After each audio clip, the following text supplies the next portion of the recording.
Datuk Lokman telah pun dibebaskan bersama dengan peguam Mr. Logan.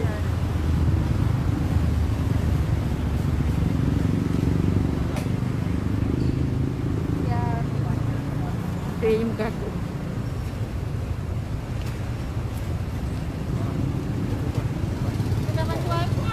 Wan, nanti hantar ke kedai, nanti tunggu kedai.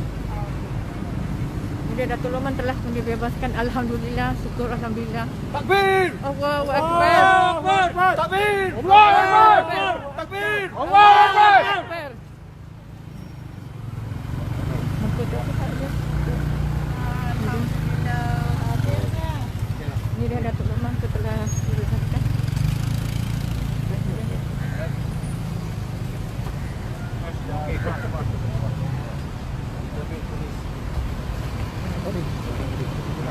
Hah?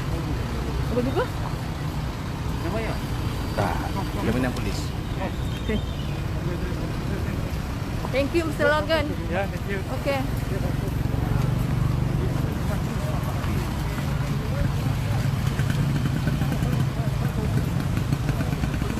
Datuk Lokman telah pun dibebaskan dengan jaminan polis ya.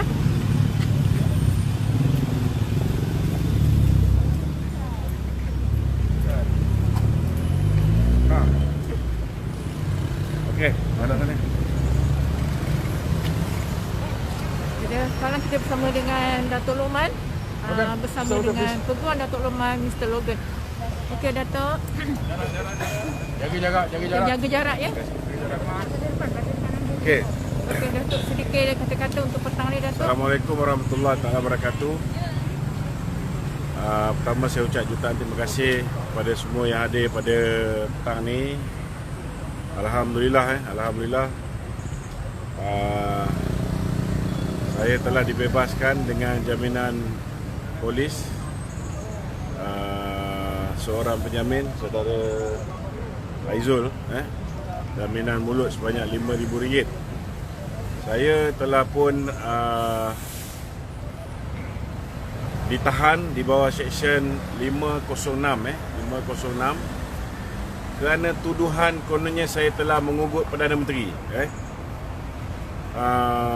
Dalam satu video saya bertarikh 28 hari bulan, kawan-kawan boleh tengok video ni, di mana di dalam video ni saya telah mendedahkan Hamzah Zainuddin dan juga Azmin Ali bercadang. Mereka merancang di Publica, mereka bercadang untuk menangkap mereka-mereka yang tidak bersetuju dengan belanjawan ni, ataupun mereka yang terlibat dalam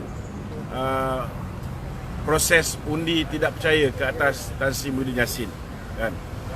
Saya menegaskan dalam video tersebut, jelas, boleh buka dan tengok video tu. Saya kata negara ni ada undang-undang. Negara ini tak boleh ditadbir secara law of the jungle seperti mana yang dibuat oleh Muhyiddin. Saya cakap, tapi kalau nak buat juga seperti mana yang mereka rancang, nak tahan. Saya dengar antara yang mereka cadang nak tahan Datuk Seri Anwar Ibrahim, Datuk Zahid Hamidi, saya cakap kalau berani buatlah. Saya cakap kalau berani buatlah, maknanya kalau dia berani, dia langgarlah undang-undang negara ni. Kerana kena ingat, macam mana pun Muhyiddin akan turun sebagai Perdana Menteri. Dan bila dia turun sebagai Perdana Menteri, beliau akan terdedah. Kita akan bawa dia ke muka pengadilan. Itu apa yang saya maksudkan. Saya tak ada cakap apa pun yang saya nak buat ke atas diri beliau. Lainlah saya cakap, kalau dia buat, kita akan ancam nyawa anak dia ke, isteri dia ke. Itu dia boleh kata ugutan. Itu pertama. Dan yang kedua, mereka menahan saya kerana saya mengatakan bahawa Tan Sri Muhyiddin bahasa mudah lah, ada hubungan dengan bini orang. Saya nak beritahu, kalau kes macam ni seperti mana yang dihujahkan oleh peguam, saya nak beritahu hari ini mereka meminta untuk mereman saya selama 4 hari. Tapi Allah Ta'ala turunkan seorang peguam yang cukup hebat, Saudara Logan. Satu tepukan gemuruh untuk Saudara Logan.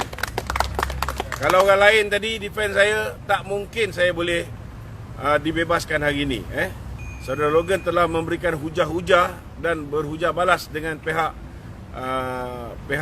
yang cuba mengenakan reman ke atas diri saya tadi, dan hujah-hujah beliau tidak dapat disangkal oleh pihak yang cuba untuk mereman saya. Saya ucap terima kasihlah kepada Saudara Logan, kerana kalau orang lain tadi sudah pasti saya tidak boleh balik ke rumah tengok anak hari ni. Saya nak beritahu seperti mana yang Saudara Logan hujahkan tadi. Kalau misalnya Muhyiddin rasa marah kerana saya menyebut beliau mempunyai hubungan sulit dengan isteri orang, isteri kepada Stanley Augustine Clement, seorang hakim daripada Singapura. Isteri dia nama Nikaji. Okey, kalau misalnya dia merasa malu, merasa aib, maka dia sepatutnya menyaman saya, saman malu, kan? Tapi kenapa dia tak buat? Dan kalau dia nak saman malu saya, okey, sepatutnya apa yang dilakukan oleh Tan Sri Muhyiddin, dia perlu saman suami kepada Nikaji yang telah pun mengeluarkan satu SD yang mengatakan bahawa isteri dia Nikaji mempunyai hubungan sulit dengan Tan Sri Muhyiddin Yassin, dan Tan Sri Muhyiddin telah pun membayar sejumlah wang berjuta ringgit untuk menutup mulut Nikaji. Dan kita pun tahu setiap kali pergi ke Singapura, mereka masih berhubung. Jadi kalaulah saya hari ini ditahan kerana saya menyebut tentang integriti Tan Sri Muhyiddin, saya nak beritahu, saya tidak akan keluar tentang integriti Tan Sri Muhyiddin sekiranya beliau tidak mempertikai tentang integriti kepimpinan UMNO. Punca saya menyebut apa yang beliau lakukan ialah kerana beliau mengatakan bahawa jawatan Timbalan Perdana Menteri dia boleh terima siapa saja kecuali Zahid, kerana kononnya Datuk Zahid ada masalah integriti, kerana dia berhadapan dengan kes mahkamah. Kalau nak ikutkan, bukan hanya nama Muhyiddin yang saya sebut. Muhyiddin masalah dengan Nikaji, tetapi ada banyak lagi. Ada banyak lagi isu-isu lain. Contohnya isu yang melibatkan anak Tan Sri Muhyiddin Yassin, Integrated Immigration System, 3.2 juta. Ini bukan saya yang tulis. Mereka boleh saman pihak yang menulis. Tan Sri Muhyiddin boleh saman saya, dan dia lebih patut saman suami kepada Nikaji, iaitu Stanley Augustine Clement. Dan dalam masa yang sama juga, yang saya peliknya, kenapa tidak disebut bila mana saya mempertikaikan, bila dia kata kita pemimpin UMNO tidak mempunyai integriti.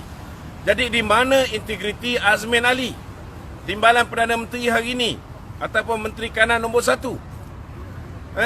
Kita tak lupa lagi, setahun yang lalu, 11 Jun tahun 2019, kita telah membuat satu laporan polis di mana ada video.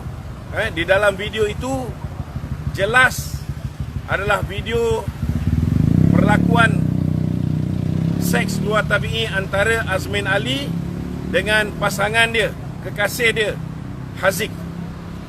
Dan video ini saya nak beritahu, Haziq sudah pun mengaku memang dia adalah orang yang berada di dalam video tersebut. Dan saya nak beritahu juga, yang menyiasat saya hari ini ialah daripada Jabatan Siasatan Jenayah Terkelas. Jabatan Siasatan Jenayah Terkelas juga telah menyiasat Haziq, menyiasat Azmin. Azmin tidak tidur walau satu malam sekalipun dalam penjara, dalam lokap. Tidak ada. Dan saya nak beritahu, semua maklumat berkaitan kes Azmin Ali ini, contohnya maklumat daripada cellular system ni, service provider, network service provider Telco. daripada telco telah pun diterima yang menunjukkan pada 11 hari bulan itu sekitar jam 1 hingga jam 2 memang Azmin dan juga Haziq berada di lokasi yang sama. Ini diketahui oleh pihak Jabatan Siasatan Jenayah Terkelas. Dalam masa yang sama, maklumat yang diperolehi daripada CCTV hotel juga menunjukkan bahawa memang Haziq ada di dalam bilik bersama dengan Azmin Ali lebih kurang 45 minit. Dalam masa yang sama, kita yakin juga bila mana kes ini saya laporkan, maka sudah berlaku siasatan. Mungkin sampel-sampel DNA telah diambil daripada tilam. Mungkin cadar ditukar, tetapi kesan air liur, kesan cecair-cecair lain masih lagi terdapat pada tilam tersebut. Jadi tidak ada sebab kalau orang yang membunuh abang kepada Presiden Korea Utara, walaupun CCTV-nya tidak jelas, pihak polis boleh menangkap mereka yang melakukan pembunuhan tersebut.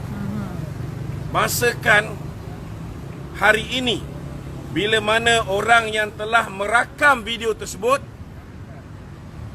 alat perakam itu beserta dengan kandungan filem yang telah dirakam telah diserahkan kepada Jabatan Siasatan Jenayah, ditinggalkan di Restoran Rebung berhampiran dengan Bukit Aman dan telah disahkan oleh Jabatan Siasatan Jenayah, telah diterima.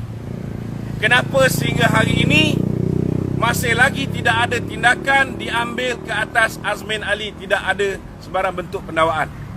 Itu sebab saya dah berpakat dengan saudara peguam saya, saudara Logan, dalam masa terdekat ini kita akan pergi ke Jabatan Peguam Negara. Kalau dulu Peguam Negara datangnya daripada Peguam bekas Ketua Komunis Melaya, Tommy Thomas. Mungkin mereka ada alasan untuk mempertahankan Azmin Ali. Jadi kita akan tanya sama ada Peguam Negara sekarang akan terus melindungi Azmin Ali. Itu je yang saya nak sampaikan hari ini.